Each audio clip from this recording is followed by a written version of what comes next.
Buenos días, es un placer para mí presentarles mi charla referente a la primera carta del apóstol San Pablo a Timoteo.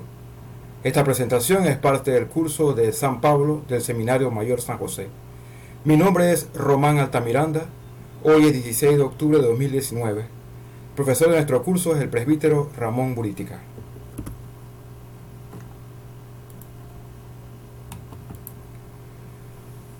La primera carta del apóstol San Pablo a Timoteo pertenece a un grupo de 3 epístolas que se conocen como pastorales y junto a otras 10 cartas atribuidas a San Pablo son parte integral del canon del Nuevo Testamento de la Sagrada Escritura. Primero que todo vamos a considerar la autoría. La paternidad literaria paulina de la primera carta a Timoteo y del resto de sus cartas pastorales nunca se puso en tela de juicio hasta que surgió la destructiva crítica en el siglo XIX, salvo por razones obvias de herejes como Marción, que se atrevieron a discutir acerca de la autoría de San Pablo. La Iglesia primitiva había una fuerte convicción de la autoría de San Pablo de esta carta, y por eso nos permitimos citar a varios de los autores. En el siglo II, santos padres como Ignacio, Policarpo y Clemente de Roma. En el siglo III, escritores como Orígenes, Clemente de Alejandría y Tertuliano citan pasajes de esa epístola y se la atribuyen a San Pablo. En el siglo IV, el historiador de la Iglesia, Eusebio, incluyó las epístolas pastorales como genuinas epístolas paulinas. Expertos modernos de la crítica niegan que San Pablo sea el autor de las cartas pastorales y proponen que un seguidor devoto de San Pablo las escribió en el siglo II, utilizando posiblemente algunos fragmentos originales de los escritos de San Pablo. Ellos muestran como evidencia 5. Veamos la primera. En la primera sostienen que las referencias históricas en las epístolas pastorales no se ajustan a la cronología que se muestra en Hechos de los Apóstoles. Este argumento es derivado por el hecho de que San Pablo escribió esta carta una vez que fue liberado y eso se narra así en el libro de Hechos de los Apóstoles. El segundo argumento que utilizan los críticos es que la herejía que se menciona en la carta era el gnosticismo del siglo II.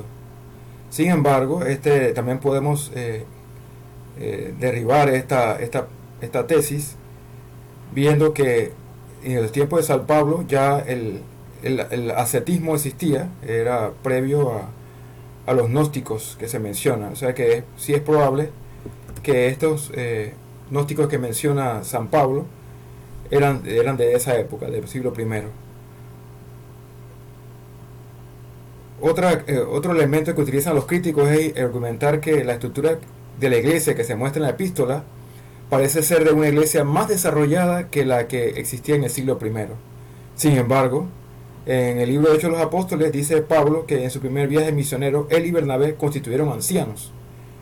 Es decir, que el argumento que dice que Timoteo y Tito eran obispos del siglo II y que tenían diáconos subordinados a ellos y ancianos subordinados a ellos carece de validez.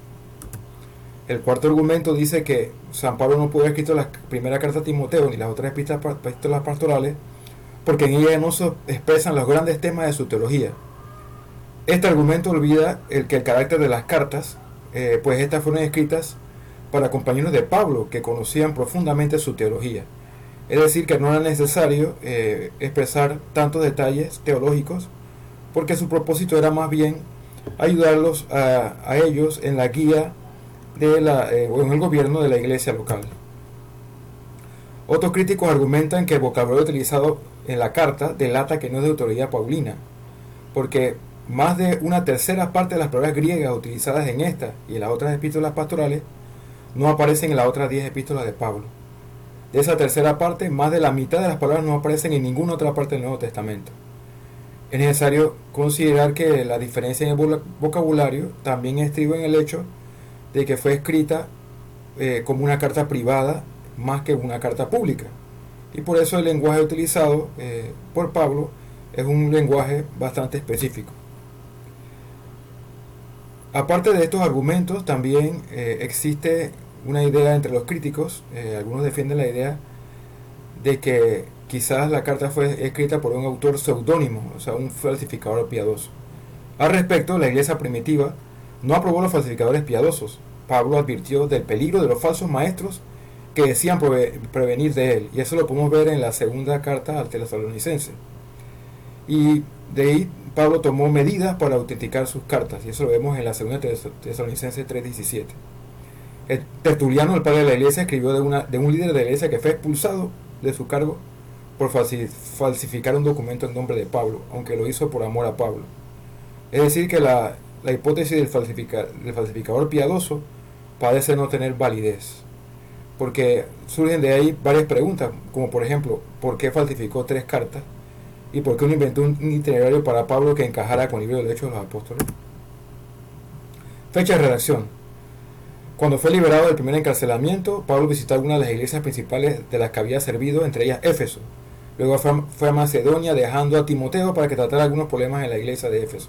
Desde Macedonia, Pablo escribió esta carta, dando a Timoteo instrucciones adicionales que le ayudaran a llevar a cabo su misión.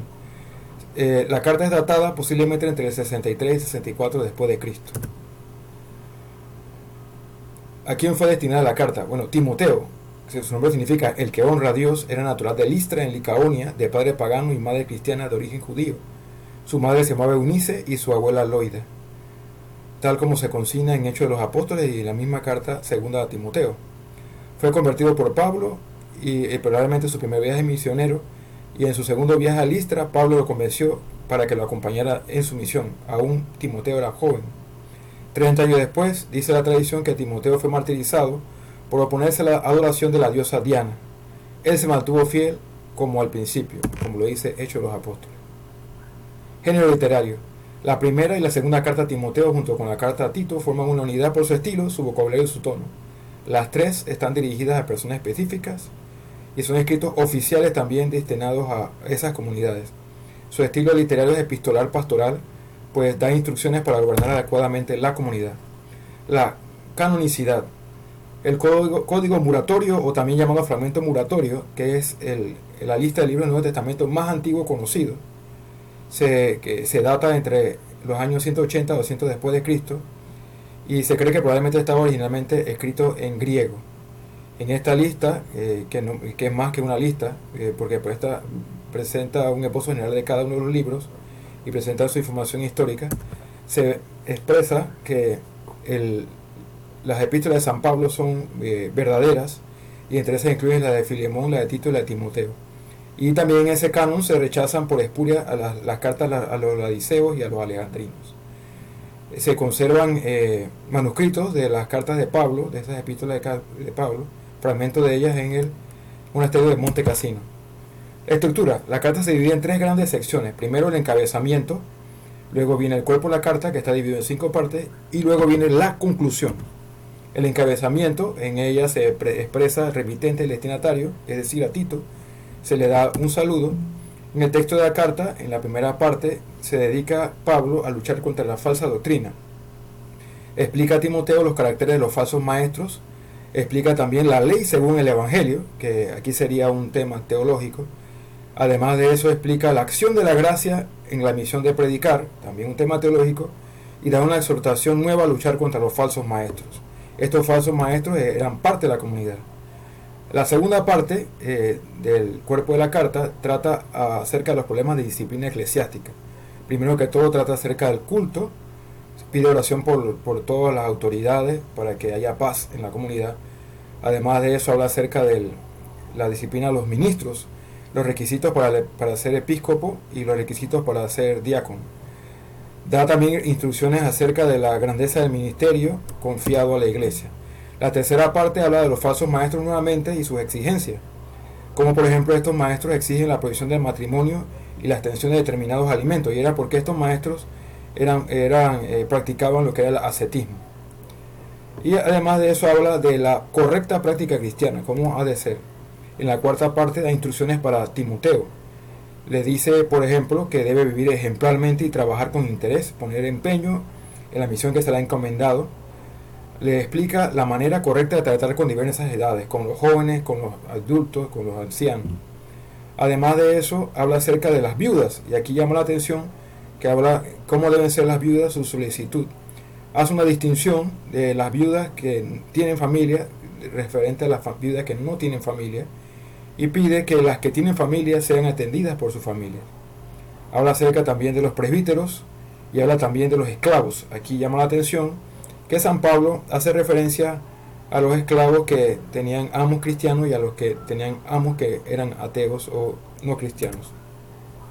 La quinta parte está dedicada a la reiteración acerca de los falsos maestros. Habla acerca de la ambición y la soberbia de estos falsos maestros y exhorta a luchar el buen combate, a que Timoteo se mantenga fiel. También habla acerca del buen uso de la riqueza, que la riqueza que recibe la comunidad y la que tienen sus fieles deben ser utilizadas correctamente. La carta concluye, en su última parte, de hacer una última recomendación sobre los falsos maestros, y aquí podemos ver que Pablo en tres partes de la carta, en 3 secciones, habla acerca de esos falsos maestros que, si no se les pone atención, hacen daño a la comunidad. Concluye la carta con la bendición. El mensaje teológico. Bueno, entre las cuestiones, lo más principal de la carta son las cuestiones prácticas de la vida y la organización de la iglesia. Pablo recalca el hecho de que la iglesia es cuerpo de Cristo, y en esa tónica va redactada la teología de la carta. Pablo con claridad declara que el propósito de esta carta era que supiera Timoteo cómo debe conducir la iglesia de Dios viviente, que es columna y baluarte de la verdad. Y aquí vemos un elemento teológico claro. La adoración pública, la selección y los requisitos de los pastores, la vida y el ministerio público del pastor, cómo confrontar el pecado en la iglesia, la función de las mujeres, el cuidado de las viudas y cómo usar el dinero, entre otros temas teológicos, son analizados en la carta. Se enseña también sobre importantes verdades doctrinales con relación a las Escrituras, la salvación y el Salvador. Quiero concluir mi exposición señalando que lo que expresa San Pablo en su primera carta a Timoteo tiene una gran validez para la iglesia del mundo de hoy. Es necesario adentrarse en el conocimiento de estas cartas, en su lectura. Es mi parecer que estas cartas, y especialmente las cartas pastorales, deben ser documento de primera mano de todos los que estamos en la formación para ser presbíteros. Es necesario que tengamos presente esas recomendaciones que Pablo le da a Timoteo. Recomendaciones que nos permitirán llevar adelante nuestro ministerio sin tropiezos. Agradecemos su atención y esperamos que lo que se ha presentado en esta charla haya sido de su completo agrado. Muchas gracias.